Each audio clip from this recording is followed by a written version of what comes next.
இங்கே ஒரு ஜாம்பி மனுஷங்க இருக்க இடத்துக்கு போயிட்டுருக்கு. அது கையில் கொஞ்சம் ராமிட்டும் இருக்குது.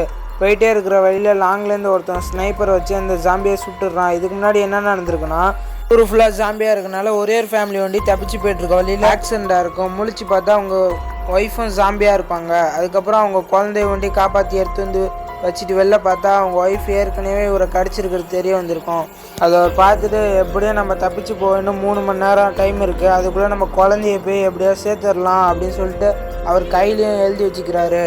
போயிட்டே இருக்க வழியில் அங்கே ஒரு விலங்கு செத்து கிடந்துச்சு. அதை இவருக்கு சாப்பிடணும் போல இருந்துச்சு. இருந்தாலும் கண்ட்ரோல் பண்ணிவிட்டு அவர் ஒரு கேரி பேக்கில் போட்டு கட்டி எடுத்துகிட்டு போயிட்டுருக்காரு. போயிட்டே இருக்க வழியில் அங்கே ஒரு வீடு பார்த்தாரு. அப்பன்னு பார்த்து அந்த குழந்தையும் அழுவ ஆரம்பிச்சிச்சு. அங்கே ஏற்கனவே பார்ட்டி பண்ணிட்டு இருந்ததுனால அங்கே பலூன்லாம் இருந்துச்சு. அதை எடுத்து கொடுத்து குழந்தைய சமாதானம் பண்ணிட்டுறாங்க. எல்லாம் ஜாம்பியாக இருந்ததுனால அங்கே யாரையும் காணோம். கொஞ்ச நேரம் நடந்து போயிட்டே இருக்க வழியிலேயே அவர் முழு ஜாம்பியாகவும் மாறிடுறாரு. மாறுறதுக்கு முன்னாடியே அவர் வச்சிருந்த ராமிட்டை குச்சியில் தொங்க விட்டு முன்னாடி தொங்க விட்றாரு. ஏன்னா ஜாம்பிங்க அந்த மீட் ஸ்மெல் பண்ணி அப்படியே போவாங்க அப்படின்ட்டு தான் அவர் குழந்தைக்கு எந்த பாதிப்பும் வராத மாதிரி அவர் பண்ணியிருப்பார். அப்படியே தொடர்ந்து போயிட்டே இருக்க வழியில் அப்படி இப்படின்னு தடுமாறி அந்த காட்டு வழியெல்லாம் பூந்து கடைசியாக மனுஷங்க இருக்கிற இடத்துல வந்து சேர்ந்துடுறாரு. அப்படி இப்படின்னு தடுமாறி வர்றதை லாங்லேருந்து ஒருத்தர் ஸ்னைப்பர் வழியாக பார்த்துடுறாரு.